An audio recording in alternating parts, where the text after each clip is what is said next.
Ternyata banyak sekali ulama-ulama gadungan di Indonesia atau ulama palsu yang meraup keuntungan yang sangat besar dengan berjualan agama itu, dengan ceramah di mana-mana dan sebagainya. Apakah ulama gadungan yang dimaksud itu juga boleh dijebloskan ke penjara gara-gara dia adalah ulama palsu? Ternyata Pak Habib Bahar tidak bisa membaca Arab gundul. Jadi pas diminta membaca, gagap sekali gitu, panik gitu. Oh, ayo, gimana ya? Cuman yang agak uniknya itu adalah selain sangat belepotan, sangat gelagapan, ternyata membacanya juga dari kiri ke kanan. MUI, di mana MUI? Percayalah, MUI itu hanya, ya sampai sejauh yang kita ketahui ya, kita belum mengenal ada MUI itu yang misalkan melawan ulama yang menyesatkan atau apa kayak gitu, ya dibiarkan aja, biasa-biasa aja gitu. Kecuali yang kecil-kecil. Kalau yang kecil-kecil ya mereka beranilah bertindak. Tapi kalau misalkan yang sudah punya masa besar dan sebagainya, ya mereka diam aja. Ustadz yang labelnya ulama gitu, apalagi yang kaya raya, itu senyap. Baraya nggak hafal dalil juga nggak apa-apa. Banyak kan ustadz yang kayak gitu. Baraya nggak bisa baca Quran, nggak bisa Arab gundul juga, ya nggak apa-apa. Mereka nanti mau menista agama kayak, mereka nanti mau menghujat agama, mau membuat agama ini menjadi keruh, menjadi agama itu menjadi mencekam, menjadi sering menghujat, menjudge dan lain sebagainya. Ya itu kan gara-gara ulama-ulama gadungan yang seperti itu kan. في ذنبه من المؤمن يخرج كيوم ليلة أول في ذنبه من المؤمن يخرج أمه ولدته كيوم ليلة في ذنبه من المؤمن يخرج. Coba kita perhatikan, simak kitab Durratun Nasihin yang dibaca oleh Habib Bahar. Beliau membaca dengan bacaan fi dzanbih minal mu'minina yakhruj. Berarti dia membacanya ini ke sini, ke arah kanan. Gak tahu dia belajar dari mana, cuma cara membacanya itu kebalik dari sini ke sini gitu ya. في ذنبه من المؤمن يخرج في ذنبه من المؤمن يخرج. Habib Bahar ini kenapa kemudian ditertawakan oleh banyak teman-teman saya? Awalnya saya pikir itu biasa aja gitu ya, kalau seorang Habib Bahar baca kitab kuning. Nah, Habib Bahar membaca kitab kuning, kitab bahasa Arab, dari kiri ke kanan. Jadi penasaran kalau Habib Bahar baca Al-Quran itu gimana?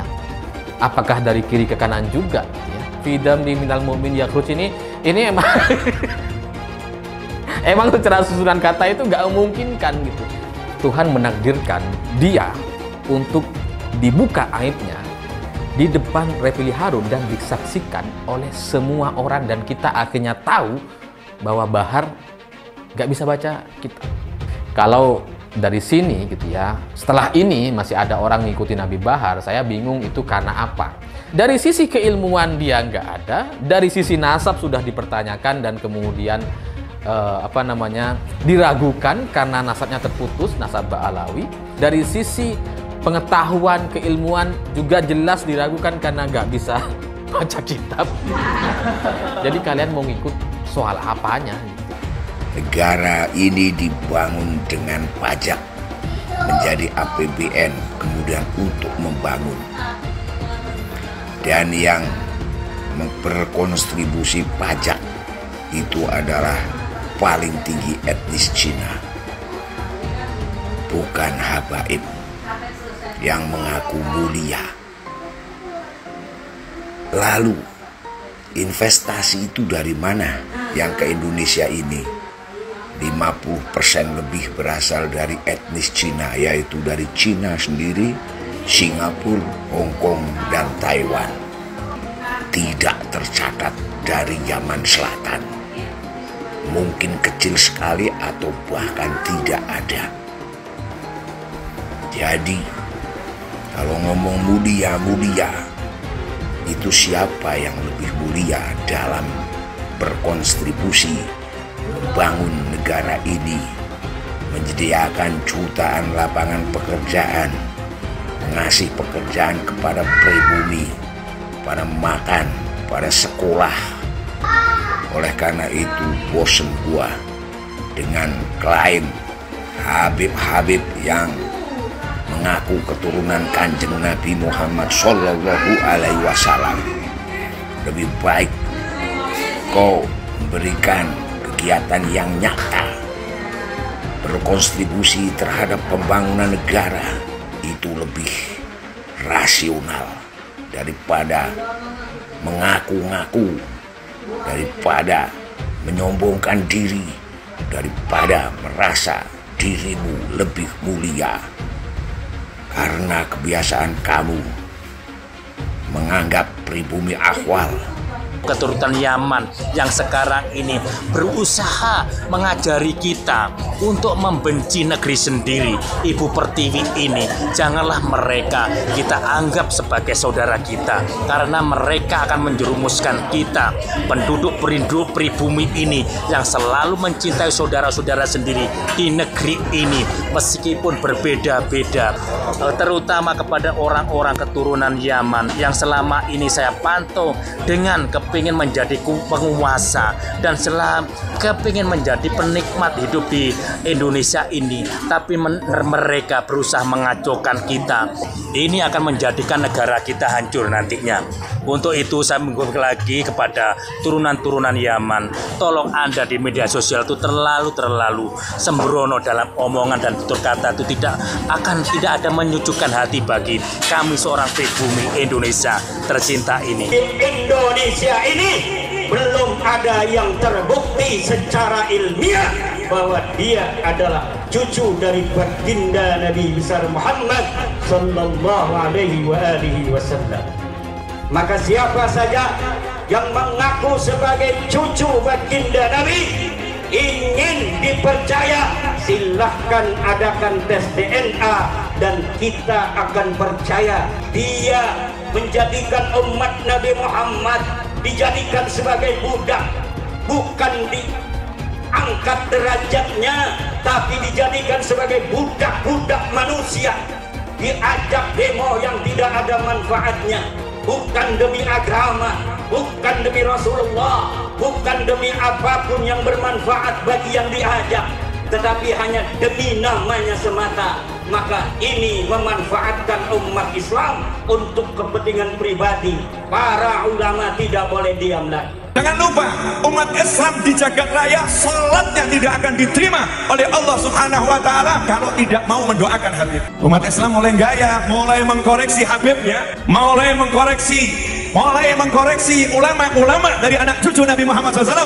Orang yang seperti itu mirip dengan iblis. Sekarang ini lagi ramai inian, Gus, ada Gus A, B, C, D, wah hasil habaib kena ramai anak puyeng. Udah bodoh. Bodoh amat, biarin aja Beb. Ada sekarang yang bilang belajar tuh ke Habib, jangan ke yang lain supaya tidak sesat. Nah, kalau Habibnya blow on, kalau Habibnya sesat gimana? Emang nggak ada Habib yang sesat? Ada. Itu Habib yang jadi antek Belanda banyak dulu. Iya, yang jadi sahabatnya Belanda, jadi kenil, kemudian jadi informan Belanda. Habib ada. Punya kakek yang baru jelek-jelekin, Habib Utsman bin Yahya, dia bilang antek Belanda. Zaman dulu itu Belanda luar biasa loh. Habib Utsman punya langkah. Beliau memang dalam kitabnya Manhajul Istiqamah ada membahas untuk tidak ada pemberontakan. Beb, apa emang begitu semua klan Ba'alawi itu begitu apa? Bangetan banget. Kalau Habib Utsman bin Yahya antek, udah ngaku aja antek, selesai, beres. Jangan pakai kelat-kelit sana sini. Al ulama warasatul anbiya. Pewaris para nabi itu ulama, bukan Habib. Iya, memang benar. Habib cucunya Nabi. Satu Habib, walaupun Habibnya jahlun, maksudnya bodoh kata Iwan, itu ukurannya perbandingannya amat 70 kiai yang alim. Kami adalah majikan kalian, kami adalah pemilik bangsa, kami adalah pemilik kedaulatan Indonesia. Kita orang Indonesia, panjenengan semua punya hak untuk hidup nyaman, merdeka. Jangan mau diperbudak. Apalagi kalau ada orang yang akhlaknya buruk kemudian meminta Anda semua bangsa Indonesia menjadi tameng hidup mereka. Jangan mau dengan doktrin di darah kami mengalir darah Rasul SAW. Di dalam tubuh kami mengalir darah Rasulullah. Di dalam tubuh kami mengalir darah Rasulullah. Kami ini cucu Rasul, maka siap kalian bela habaib, bela kami. Siap kalian angkat senjata untuk habaib. Yang dibelanya mafia, yang dibelanya begundal. Siap korbankan nyawa demi habaib. Siap korbankan darah demi habaib. Siap korbankan nyawa demi habaib. Allahu Akbar. Ada orang ngajak-ngajak perang, megangin mic, teriak-teriak, siap perang, siap perang, siap. Ya perang sama siapa? Siap serbu istana. Siap serbu istana. Siap ambil alih kekuasaan. Takbir. Siap berjihad. Saya ingatkan kepada semua umat Islam, siapkan senjatamu. Siapkan senjatamu. Kalau besok ada panggilan jihad, siap berjihad. Siap berjihad. Pancasila Soekarno, ketuhanan ada di pantat. Anak Tuhan dari mana? Kalau Yesus anak Tuhan, bidangnya siapa? Besok di seluruh wilayah Indonesia kami katakan dalam. Karena di salib itu ada jin kafir. Karena di salib itu ada jin kafir. Karena di salib itu ada jin kafir. Haleluya. Kepalanya ke kiri apa ke kanan? Kepalanya ke kiri apa ke kanan? Kita percaya salib itu lambang mulia, bukan jin. Kok ketawa? Aku nggak nyindir siapa-siapa loh. Banyak sekali ulah Habib-Habib yang merendahkan bangsa Indonesia. Warga yang pribumi dikatakan sebagai budak oleh Habib dari Yaman. Cek dulu dong apakah kamu memang Habib asli. Mau sampai kapan bangsa Indonesia mampu dia menahan diri dan membiarkan bangsanya sendiri dihasut, diadu domba, diperdaya dan diperalat, bahkan diperbudak oleh manusia-manusia keturunan Yaman yang notabene pendatang dan belum jelas juga Habib asli atau bukan. Disuruh lakukan cek keturunan, dia takut, gak berani. Pribumi harus bangkit, jangan mau lagi diinjak-injak oleh Arab Yaman yang ngaku-ngaku sebagai Habib. Jangan mau lagi dikibuli oleh orang-orang seperti Bahar Smith dan Rizik Syihab yang ngaku-ngaku sebagai Habib. Gak usahlah panggil Habib-Habib, seakan-akan keturunan Arab kastanya lebih tinggi dari keturunan pribumi atau keturunan Cina. Seakan-akan Cina dan pribumi di bawah orang Arab. Namun Cina sudah menjadi nomor 1 di dunia. Dan saya percaya Indonesia akan menjadi negara maju dengan mayoritas pribumi. Seharusnya Arab Yaman harusnya belajar dari negeri Cina. Seperti kata kitab suci, belajarlah sampai negeri Cina. Bagaimana ceritanya kalau ada ulama gadungan? Ya, apakah ulama gadungan yang dimaksud itu juga boleh dijebloskan ke penjara gara-gara dia adalah ulama palsu? Pak Refli Harun kemarin mengundang Pak Bahar bin Smith, Pak Habib Bahar, untuk ya ada di podcastnya. Itu ternyata ada selipan yang kemudian menjadi viral di mana-mana, yaitu bahwa ternyata Pak Habib Bahar tidak bisa membaca Arab gundul. Jadi pas diminta membaca, gagap sekali gitu, panik gitu. Oh, ayo, gimana ya? Cuman yang agak uniknya itu adalah selain sangat belepotan, sangat gelagapan, ternyata membacanya juga dari kiri ke kanan. Hurufnya benar, dibacanya benar, tapi kata-katanya itu jadi terbalik semuanya gitu. Ini kan bener-bener aneh loh. Kok bisa seperti itu gitu? Bagaimana ceritanya ada seorang pemimpin pondok pesantren dengan ribuan santrinya ternyata tidak bisa baca Arab gundul? Saya mohon maaf ya. Kalau misalkan kita juga melihat bahwa kriteria ulama itu dilihat dari keilmuannya, maka kita juga tidak menemukan itu karena sudah terbukti ternyata membaca Arab gundulnya juga terbalik. Mari kita sama-sama menelaah apakah Pak Habib Bahar masuk ke dalam kategori ulama. Maksudnya adalah kalau keulamaan itu dilihat dari bagaimana akhlaknya, saya mohon maaf ya, kita objektif saja. Kita melihat bahwa Pak Habib Bahar itu sering flexing, mobilnya sport yang keren banget, harta kekayaan, dia sering menampilkan diri dilayani oleh orang lain yang menunjukkan bahwa betapa dirinya itu sangat kaya dan lain sebagainya. Kemudian beliau juga kata-katanya luar biasa kasar. Nah, kemudian beliau juga berkali-kali masuk ke pengadilan gara-gara misalkan melakukan penganiayaan dan sebagainya. Nah, jadi dalam konteks akhlak kayaknya kita susah untuk bisa menemukan kriteria ulama yang pas pada diri beliau itu. Ternyata banyak sekali ulama-ulama gadungan di Indonesia atau ulama palsu yang meraup keuntungan yang sangat besar dengan berjualan agama itu, dengan ceramah di mana-mana dan sebagainya, dan buka pesantren di mana kemudian bikin bisnis-bisnis syariah, bikin apa segala rupa, dan akhirnya dia mendapatkan keuntungan yang sangat luar biasa. Padahal ternyata beliau gadungan. MUI Di mana MUI? MUI itu, saya mohon maaf ya, tapi silakan cek aja. MUI itu seringnya menggelandang orang-orang kecil gitu. Jadi menggelandang YouTuber, TikTokers yang kecil gitu. Itu bisa sama mereka ditangkap penistaan agama dan sebagainya. Tapi kalau yang labelnya ustadz, yang labelnya ulama gitu, apalagi yang kaya raya, itu senyaran lah buat baraya yang mau bangkrut atau yang sudah gak punya uang dan sebagainya. Baraya bisalah dengan mudah jualan agama gitu, karena banyak sekali baraya nggak harus hafal Quran, nggak apa-apa. Baraya nggak hafal dalil juga nggak apa-apa. Banyak kan ustadz yang kayak gitu. Baraya nggak bisa baca Quran, nggak bisa Arab gundul juga, ya nggak apa-apa. Mereka nanti mau menista agama, mereka nanti mau menghujat agama, mau membuat agama ini menjadi keruh, menjadi agama itu menjadi mencekam, menjadi sering menghujat, menjudge dan lain sebagainya. Ya itu kan gara-gara ulama-ulama gadungan yang seperti itu kan. Dan insya Allah aman. Baraya jual beli agama itu baraya gak mungkin dipecat. Jadi saya mengkritik sedikit aja, mereka langsung habis-habisan gitu, nyerangnya itu gila-gilaan, bisa sampai menteror, bisa sampai apa gitu kan.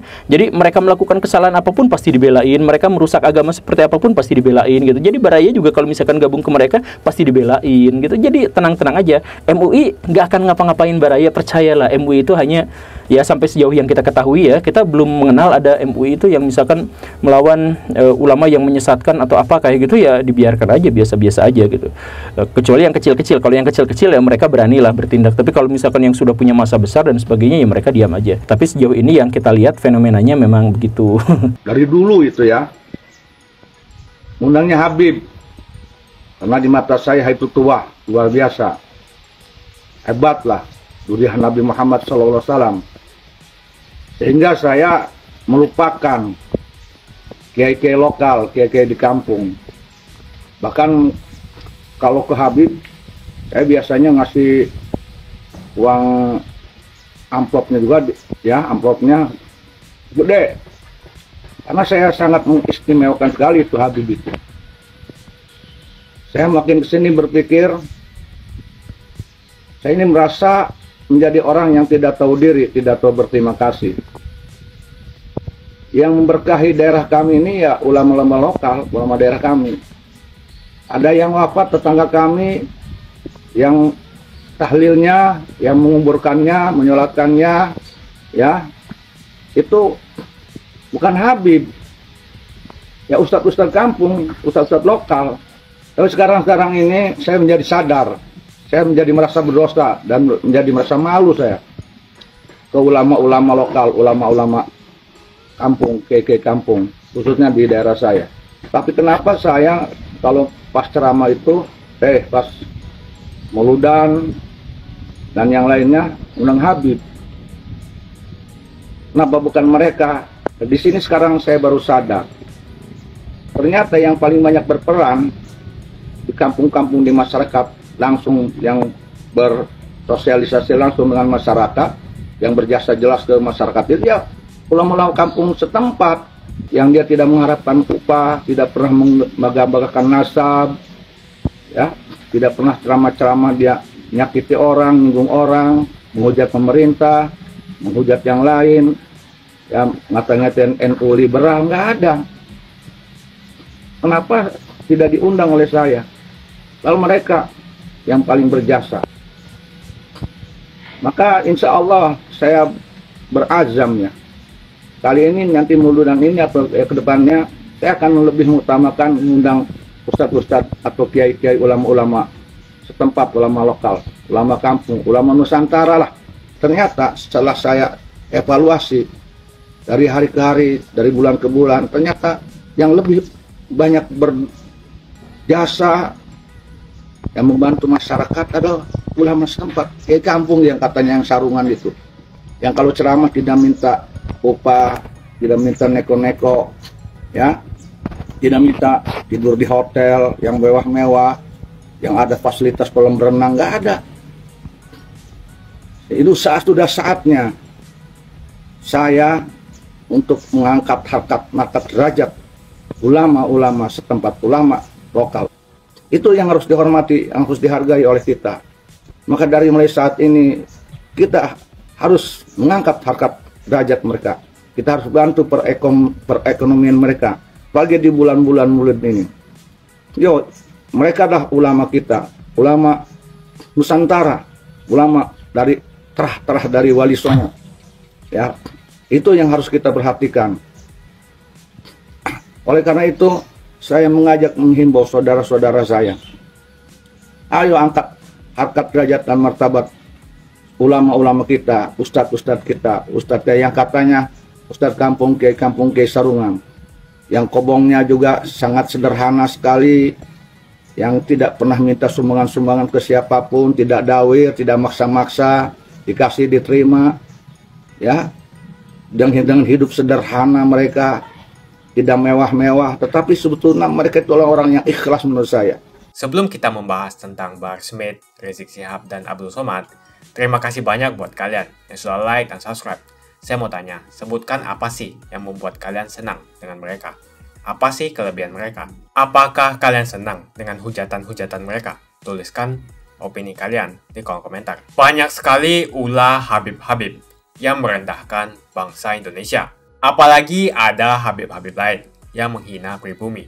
Sebut saja Habib Anies Alatas yang di atas mobil komando di depan jamaahnya sambil meneriakkan mikrofon teriak-teriak, "Kami adalah majikan kalian.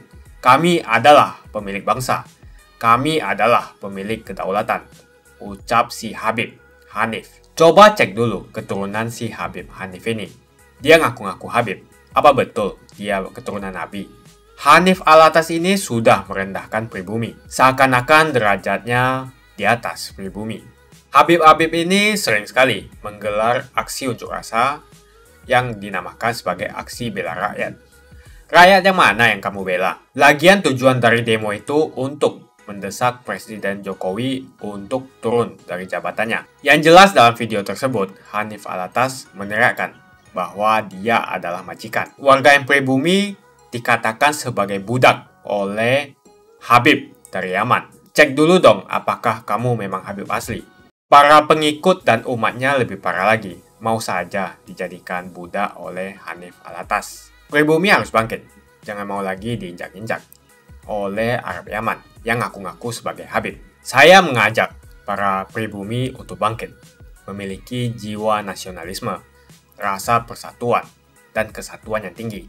Jangan mau lagi dikibuli oleh orang-orang seperti Bahar Smith dan Rizik Syihab yang ngaku-ngaku sebagai Habib. Kebangkitan pribumi ini merupakan langkah untuk mengajak rakyat Indonesia memiliki kesadaran agar mampu memperjuangkan Indonesia untuk tidak menjadi budak bangsa lain, terutama Arab Yaman. Orang-orang seperti Bahar dan Rizik Syihab, mereka ngaku-ngaku sebagai Habib. Bisa saja mereka Habib palsu, karena tidak ada pembuktian cek keturunan bahwa betul mereka adalah keturunan Nabi. Jangan terus mengibuli masyarakat dengan menjual nazab. Jual nazab untuk mengumpulkan pundi-pundi rupiah dan kaya raya dengan mengibuli masyarakat. Lihat si Bahar dan si Rizik. Dari miskin jadi kaya. Bahar Smith yang dulunya tidak punya mobil sekarang mempunyai banyak koleksi mobil-mobil mewah. Kalau mobilnya dijual semua, mungkin mencapai hingga puluhan miliar. Yang menjadi pertanyaan, apakah dia membayar pajak? Lalu dari mana penghasilan miliarannya itu? Dengan ceramah dan menjual ayat, si Bahar Smith bisa membeli mobil mewah yang harganya miliaran. Coba cek pajaknya. Apakah dia membayar pajak? Tidak pantas seorang mengaku cucu Nabi, tetapi kelakuannya tidak ada kesopanan sama sekali. Ada juga murid dari Bahar Smith yang mengatakan satu Habib bodoh sama dengan 70 Kiai Alim. Mau sampai kapan bangsa Indonesia mampu dia menahan diri dan membiarkan bangsanya sendiri dihasut, diadu domba, diperdaya dan diperalat, bahkan diperbudak oleh manusia-manusia keturunan Yaman yang notabene pendatang dan belum jelas juga Habib asli atau bukan. Disuruh lakukan cek keturunan, dia takut, gak berani. Berani tidak mereka yang ngaku Habib itu melakukan tes untuk membuktikan mereka betul keturunan Nabi? Kalau para Habib tidak berani melakukan tes, jangan disanjung-sanjung. Apalagi ajaran yang disampaikan penuh dengan ujaran kebencian, seperti Bahar Smith, Rizik Syihab, dan Abdul Somad, dan penceramah-penceramah lainnya. Tak usahlah panggil Habib-Habib, seakan-akan keturunan Arab kastanya lebih tinggi dari keturunan pribumi atau keturunan Cina. Seakan-akan Cina dan pribumi di bawah orang Arab. Namun Cina sudah menjadi nomor 1 di dunia. Dan saya percaya Indonesia akan menjadi negara maju dengan mayoritas pribumi. Seharusnya Arab Yaman harusnya belajar dari negeri Cina. Seperti kata kitab suci, belajarlah sampai negeri Cina. Begitu saja opini saya hari ini. Tuliskan opini kalian tentang Bahar Smith, Rizik Syihab, dan Abdul Somad di kolom komentar. Jika kalian setuju dengan pendapat saya, ayo tekan like di video ini. Dan bagikan video ini ke teman dan family Anda supaya mereka semua mengetahui tentang informasi ini. Tekan tombol subscribe dan bunyikan lonceng notifikasi supaya kamu tidak ketinggalan